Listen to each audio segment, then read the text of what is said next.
Me and Matt were coming up the block. A guy with a 357 runs out in front of the car in front of them. They think he's coming for me. So they get out and chase him. So I don't have any backup. When I catch this guy at the doorway of the building and I identify myself, pull the shield out from under my vest, policía no se mueve. Rather than comply, he elbows me in the throat. And since I'm holding on to him, when he backs up into that hallway, we are gone. Yep. We end up rolling around, fighting for his gun. And when we get into the hallway proper, it's this great big marble enclosure, more like a mausoleum than anything else, which is fitting because once I got in there, I didn't think I was coming out alive. He was big, he was tough, he was coked out of his mind, and he hit like a sledgehammer. But I held on and we kept fighting, careening from the floor to the wall. At one point, I lose the radio, which it didn't really matter because I kept putting over bad addresses. Nobody could find me. The radio was in pandemonium. People scream, cursing, "Where the fuck are you?" I don't know. Yeah. Best I could do was 162 in Amsterdam, and that's a block away from where I was. At one point, he manages to free his gun from his waistband, and he gets it up in my face, and now I wrestle it away from him. And we're continuing to fight and scramble. He manages to get up, and here's the other thing. We fought for 5 whole minutes. The time is on the 911 recordings. If you've ever been in a fight for even a minute, you know how exhausting that is. Yeah. 5 minutes is an eternity. Yes, it is. Particularly in 100-degree weather. He ends up breaking away from me and heading to the back of the hallway. And when I grab him and spin him around by his jacket, the first thing that comes up in my face is his gun. And it's literally in front of my nose. I grab his hand, but at this point, we're both busted open. We're bleeding. We're sweating. We are a mess. We have kicked the shit out of each other. I managed to pull his hand away from me, but I could feel it slipping right away. And as soon as that his wrist slipped out of my hand, I turned my body a little, pulled out my revolver, pushed it out, and just as his gun crossed the front of my face, I let 2 go in his chest. He goes down. So now I'm thinking, all right, I got to cuff him. But I'm so exhausted, I can't get his hands behind his back. So I in the front cuff him. And now the first thing I do is scoop up and grab his weapon because we don't want that to do to Brooklyn bounce. I go up to the 3-4 because it was busy there. Yeah, he wasn't lying. Couldn't get through a set without getting shot at. It was an amazing place to be a young cop because it was an absolute lawless environment. You were the police and you got to handle your business. So I did that until July 3rd in 1992, when evidently I shot the patron saint of the Dominican drug cartel, igniting the Washington Heights riots. Then I went home after everything was done, slept for a while, and ended up going out to a barbecue. My wife, at the time she was my fiance, worked in the 13th precinct, and she was in SP10, and they were the first cops that were issued cell phones. They were these great big gray bricks. So I'm hanging out at this party in Seaford, and her phone goes off. And it's her partner, Pete West. God rest his soul. He says to her, why am I on a rooftop in Washington Heights getting shot at? And that was the first inkling that maybe that bunt hit a seam in the carpet and went into left field. So I got right on the phone to the squad and found out that my ass was in the fire. Yeah. Bottles of rocks were thrown from rooftops, cars set on fire, gunshots fired at police. It happened just hours after a visit by Mayor Dinkins, who promised to get the truth out. And it was pretty much sublime for the next 4 months. But that's when my nightmare began. I was very fortunate to have Robert Morgenthau as the district attorney of New York County. Say what you want about the man. You might not have liked him, but I'm going to tell you, he was a man of integrity. Because when the grand jury investigation was finally wrapping up, David Dinkins went over to see him and said the community will not stand for a not guilty verdict. You indict that cop, or the city's going to burn, and the blood is on your hands. And Morgenthau threw him out of his office.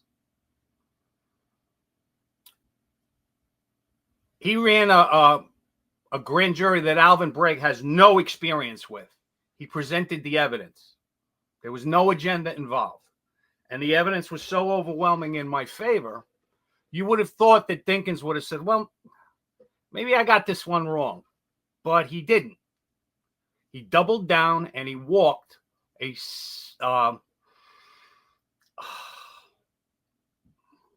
give me a second. He walked an investigation over to the U.S. Attorney's Office, his friends in the Democratic Party in New York, for civil rights violations for my anti-crime team, under the theory that we made too many gun arrests. And for the better part of 4 years, I pretty much had an FBI escort everywhere I went, off duty, to work, shadowing me.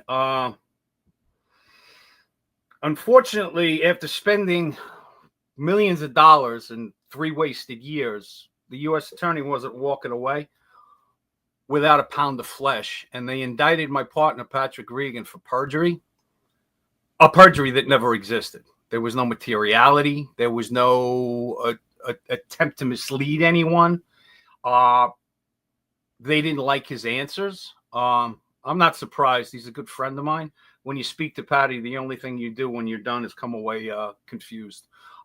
He still has a brogue. Can't seem to stay on point very long. I believe that they chose him as a target for the perjury trap just because of the way that he spoke, that they were going to be able to trip him up. And they did. He did a year in federal custody in Kentucky. We flew out a couple of times to see him. But he's been incomplete. He wants to be made whole because he knows he didn't do anything. Right. And we've had several appeals and several attempts to get him pardoned. We just haven't gotten the pardon application on the right desk yet. Whoever needs to see this, when they do, they're going to see the injustice of it, and they're going to make Patty whole. And to be perfectly honest, if that comes to pass, that will be the greatest accomplishment of my career. Okay. All right, so let's do that. Let's do a call to action to the audience. Like, if anyone who knows it can reach out to their local. I mean, you want to make that call, Mike? Who are the Congressman, politicians? anyone you have influence with, anyone you want to write to. Simple fact of the matter is, coming from New York, you're not writing to Chuck Schumer. He doesn't give a shit about us. And the who's the other one? Kristen Gillibrand. No feminism issue here. Don't bother writing to her. She doesn't care about cops either. But anybody else, just let them know that the DOJ should be made aware that this pardon request is in progress. Anyone of any influence who can see that this file gets on the right desk would be. Where does that pardon sit right now, Mike? Who's spearheading that through the channels? Right now, we actually have 2 attorneys. One is the retired chief, Mike Shea, and Maureen Duffy, who used to be a Bronx DA. She was a PAA in Manhattan when we were running around in anti-crime, and her dad is retired Inspector Mike Duffy from the NYPD. I think he retired out of the Manhattan DA squad. So they're spearheading the legal push. We're at the point now we have to figure out who gets it. Like, I don't know that there's necessarily a standard checking order of who you have to send it to get it where it has to be. Basically, if Donald Trump hears this story, Patty, you'll be pardoned tomorrow.